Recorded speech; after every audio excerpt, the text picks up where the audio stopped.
నేరస్తులకు ఉగ్రవాదులకు పడే ఆ యొక్క తిహార్ జైల్లో ఉండి వచ్చిన మీ సోదరిమణి అంతకంటే ఇంకా తెలంగాణ ప్రజలకు అవమానం, మహిళా లోకానికి అంత అవమానం ఎంత జరిగిందో మనందరికీ తెలుసు. కానీ ఈయన ఇప్పుడు వాళ్ళ డైలాగ్ ఎప్పుడు దయ్యాలు వేదాలు వాళ్ళు ఇస్తాయి కదా అన్నట్టు మళ్ళీ ఈ కారంటేనే బేకార్ పార్టీ, కారంటేనే బేకార్. ఈ బేకార్ పార్టీ కేటీఆర్ మాట్లాడుకుంటూ మా గౌరవ ముఖ్యమంత్రి పైన అలాగే జూపల్లి గౌరవనీయులు మంత్రివారి పైన ఏదో కొట్లాట జరిగిందట, ఇద్దరికి ఏదో లావాదేవీలు 500 కోట్లట. అసలు ఇంకా లిక్కర్ టెండర్లే కాలేదు, ఇంకా అది పూర్తి కాలేదు, ప్రక్రియనే పూర్తి కాలేదు. అప్పటికే ఇద్దరు మధ్యన అల్లునికి కావాలని మా ముఖ్యమంత్రి గారు అలాగే కొడుకు కావాలని అని ఈ యొక్క అసత్య ప్రచారాలు చేసుకుంటూ ఇంకా సిగ్గు లేకుండా ఈ కల్వకుంట్ల ఫ్యామిలీ మాట్లాడడం చాలా సిగ్గుచేటు. మన అందరం చూసిన తెలంగాణ రాష్ట్రంలో ఈ కల్వకుంట్ల ఫ్యామిలీ ఎలా దోసుకున్నదో మనందరికీ తెలుసు. అందుకనే ప్రజలు బుద్ధి చెప్పి పక్కకు కూర్చుండి పెట్టినా ఇంకా సిగ్గు లేకుండా మాట్లాడుతున్నారు. ఇంకా వచ్చి వాళ్ళు అసలు లిక్కర్ కోసం మాట్లాడే అర్హత కూడా లేని ఈ ముఖాలు ఇంకా వచ్చి మీడియా ముందుకు వచ్చి మాట్లాడుతున్నారు. మీరు టానిక్ అనే బంజారా హిల్స్లో ఎలాంటి షాప్స్ పెట్టిండ్రు, దాంట్లో మీ యొక్క భాగస్వామ్యం ఎంత, మీ సంతోష్ రావుది ఆ బ్యాక్గ్రౌండ్ అంతా ఎట్లా ఉన్నదో అందరికీ తెలుసు. దానిపైన ఆలో మార్కులు లేకుండా చేసిన ఘనత మీది. కోట్లు సంపాదించి దానిపైన చేస్తున్న దందాలు ఈ తెలంగాణ రాష్ట్రం అంతా ప్రజలంతా చూసే కదా మిమ్మల్ని పక్కకు కూర్చుని పెట్టింది. ఏది చూసినా స్కామ్లు, ఏమైనా స్కీములు తెచ్చిందంటే స్కాములు తప్ప ఏం లేదు.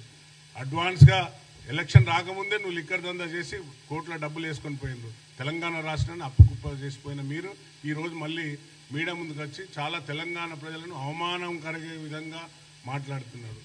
రిజ్వీ గారు మంచి ఆనెస్ట్ ఆఫీసర్, ఆయనను వారిని ఇప్పుడు ఫోర్స్ఫుల్గా ఆయనను రిజైన్ చేసి అంటే వాలంటరీగా రిటైర్మెంట్ తీసుకొని ఆయన పోతున్నాడని ఒక అసత్య ప్రచారం. పాపం రిజ్వీ గారు చాలా మంచి హోదాలో ఉన్న, ప్రిన్సిపల్ హోదాలో ఉన్న మంచి ఒక అవినీతి మరక అనేది లేకుండా ఉన్న అధికారి. వారు వాలంటీర్ తీసుకుంటున్నారు. నీకేమైనా ఫోన్ చేసి చెప్పిండా ముఖ్యమంత్రి వాళ్ళనో, లేకుంటే మా యొక్క గౌరవ మంత్రివర్యులైన జూపల్లి కృష్ణారావు ఫోర్స్ చేసి మేము దిగిపో అని చెప్పిందా, మీ మీడియాకి వచ్చి చెప్పిందా, లేకుంటే నీకేమైనా ఫోన్ చేసి చెప్పిండా? నేను సూటిగా క్వశ్చన్ చేస్తున్నా. పాపం ఆయన యొక్క సర్వీసు, ఆయన ఎన్నుకున్న విధానం, ఆయన ఉన్న నిజాయితీగా నడిచే బాటలో వారు స్వచ్ఛందంగా వారు విరమణ అడిగారు. విరమణ పోతుంది, అది తప్పనిసరిగా ప్రభుత్వం దృష్టికి వస్తుంది. ప్రభుత్వం ఏమి వారికి వాలంటీర్ ఇవ్వన్నా వద్దా అనేది ప్రభుత్వం తీసుకుంటుంది. ఇది కూడా కాదు, వీళ్ళు అక్కడికి సెంట్రల్ గవర్నమెంట్కి రాయాలి. మళ్ళీ ఇదన్నీ తెలియకుండా ఒక మూర్ఖుల్లాగా మాట్లాడుతున్నారు. పాపం రిజ్వీని ఎందుకు లాగుతున్నారు ఇళ్లకు? వారు మంచి ఒక పేరున్న వ్యక్తి అని నువ్వే అంటున్నావు. మంచి పేరుతో ఉన్న ఒక హోదాలో ఉన్న వ్యక్తిని పాపం నీకు ఏదైతే కావాలనో, ఏదైతే దుష్ప్రచారం చేయాలనే ఉద్దేశంగా వారిని పాపం మధ్యకు తెచ్చి నీ అకృష్టాన్ని, మీ యొక్క చేష్టలన్నీ ఈ యొక్క మీడియా ద్వారా నువ్వు బయట పెట్టుకుంటాను. అసలు నీకు సిగ్గున్నదా అని అడుగుతున్నా మీడియా ద్వారా. నీకు సిగ్గు, నీ కల్వకుంట్ల ఫ్యామిలీకి, మీ బావ, నీకు, మీ చెల్లెకు మీకు ఉన్న తగాదలే సరిపోతలేవు. మీ చెల్లె స్పష్టంగా వచ్చి బయటకు వచ్చి మీడియా ముందు నిలబడి చెప్పింది, మీరంతా ఓ దయ్యాలని వేధించే దయ్యాలలాగా మా నాన్న చుట్టూ మొత్తం దయ్యాలు ఉన్నాయని చెప్పింది. అయినా ఇంకా సిగ్గు లేకుండా మళ్ళీ వచ్చి ఈ కాంగ్రెస్ ప్రభుత్వంలో కొట్లాడుకుంటున్నారు వాటాలకని ఒక అసత్యమైన ప్రచారం మీడియా ద్వారా గ్లోబల్ ప్రచారం చేస్తున్నావు. కేటీఆర్ ఖబర్దార్, తస్మత్ జాగ్రత్త. మీరు ఏదైతే చేసిండ్రో మా ప్రజాపాలనలో, మా యొక్క కాంగ్రెస్ ప్రభుత్వంలో ఓపెన్గా ట్రాన్స్పరెంట్గా జరుగుతుంది. ఏదున్నా కూడా అడిగే హక్కు కల్పించాడు మా ముఖ్యమంత్రి గారు. ఏదున్నా కూడా మీరు అడగండి, చేయండి, ప్రజాపాలనలో సరిగా చేయండి అని చెప్తున్నారు. మీరు టానిక్ పేరు మీద ఎంత దోసుకున్నారో తప్పనిసరిగా నువ్వు రా, ఏ దేవుని దగ్గరికి వస్తావు, ఏ గుడికాడి దగ్గరికి వస్తావు రా, గుళ్ళకు పోయి ప్రమాణం చేద్దాం. దమ్ము ధైర్యం ఉంటారా? ఏ గుడికి, మన ఎల్లమ్మ గుడి, మన ఏదైతే బంజారా హిల్స్లో ఉందో, జూబ్లీ హిల్స్లో ఉందో ఆ గుడికాడికి రా, వస్తాం మేము, వచ్చి ప్రమాణం చేద్దాం. నువ్వు ఎంత దోసుకున్నావు తెలంగాణ ప్రజలను, మాన ప్రాణ ధనం అంతా నీకు ఇంకా సరిపోలేనట్టున్నావు. నువ్వు రా, నీకు దమ్ము ధైర్యం ఉంటారా? అక్కడ రా, ఇద్దరం ప్రమాణం చేద్దాం.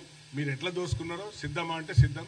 ఇలా మా గౌరవ ముఖ్యమంత్రి గారు పాపం అల్లుడిని అనవసరంగా లాగుతున్నాం, దందాలు చేస్తున్నారని ఎంతసేపు నువ్వు ఒక యూట్యూబ్ ఛానల్ ఎక్కడో కూర్చుండబెట్టి అన్ని కంటెంట్ పెట్టి తెలుగు స్క్రైబ్ అనే దానిపైన పెట్టి అసత్య ప్రచారాలు చేస్తున్నావు.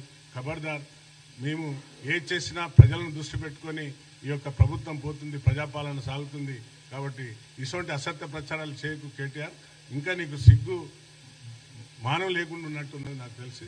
అందుకనే ఎంతసేపు గ్లోబల్ ప్రచారాలు చేస్తున్నావు నువ్వు వచ్చి మీడియా ముందు. తస్మత్ జాగ్రత్త. Thank you.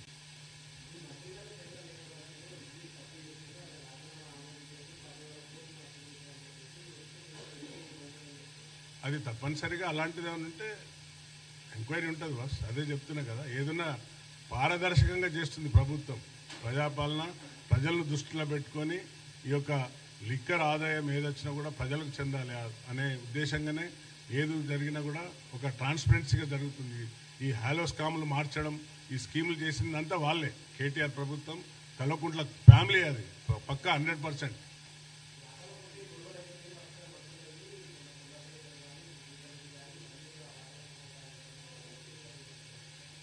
ఆ సోదరికి అవగాహన లేకుండా అమ్మాయి మాట్లాడింది, దాన్ని పెద్ద మనం తీసుకోం, వాళ్ళ బిడ్డ మాట్లాడింది. అది కాదు. దమ్ముంటే కేటీఆర్ను రమ్మను, సిట్ ఫామ్ చేస్తాం, సిట్లో ఎంక్వైరీ చేపిద్దాం.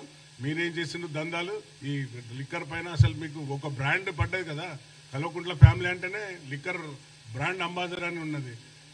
ఇంకా సిగ్గు లేకుండా మాట్లాడుతున్నారు దాని మీద. ప్రభుత్వ లోపల ఏముంటుంది, క్యాబినెట్లో ఏది జరిగినా కూడా ట్రాన్స్పరెన్సీ కదా. ఏది జరిగినా కూడా మీకు నిష్పక్షపాతంగా అన్నీ మీకు తెలియపరిచే విధంగా. ఇంతకుముందు ఏమైనా వచ్చినాయా? ఇక్కడ ప్రజాపాలన, అందరి మాట్లాడే హక్కు ఉన్నది, అందరు చెప్పే హక్కు ఉన్నది. ఇది ఒక కుటుంబ పాలన కాదు కదా, కుటుంబ పాలన కాదు ఇది. కుటుంబం చెప్తే ఎవరు మాట్లాడకుండా పోయిన రోజులు కాదు. ప్రజాపాలనలో అందరికీ హక్కులు ఇచ్చిండ్రు మా రాహుల్ గాంధీ గారు, మా ముఖ్యమంత్రి గారు. తప్పనిసరిగా ప్రజల పక్షాన ఈ యొక్క కాంగ్రెస్ ప్రభుత్వం పనిచేస్తుంది.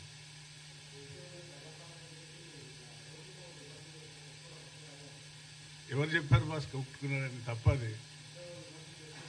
విమర్శ అదే కదా, ప్రజాపాలన స్వేచ్ఛ ఇచ్చిండ్రు, మాట్లాడే హక్కు ఉన్నది, చెప్పుకున్నారు వాళ్ళు బాధ. కానీ అది ఏదైతే ఉందో, ఆ కంటెంట్ ఏది ఉందో, ఆ చెల్లి మాట్లాడింది తప్పు. అది అన్ని బీఆర్ఎస్ దీన్నంతా ఒక దుష్ప్రచారంగా క్రియేట్ చేస్తుంది తప్ప ప్రజలను తప్పుదోవ పట్టించే విధంగా చేస్తున్నది. ఈ కేటీఆర్కు చాలా మాటల్లో చాతుర్యం ఉంది కదా. తెలంగాణ రాష్ట్రాన్ని ఎలా దోసుకున్నారు, ఎలా చేసిండ్రు, ఎంతసేపు ఉద్యమ పార్టీ అని చెప్పి ఇంకా ఎంత దోసుకుంటారు, ఇంకా ఎన్ని రోజులు ఇవన్నీ కూడా సాగాయి కదా. Thank you.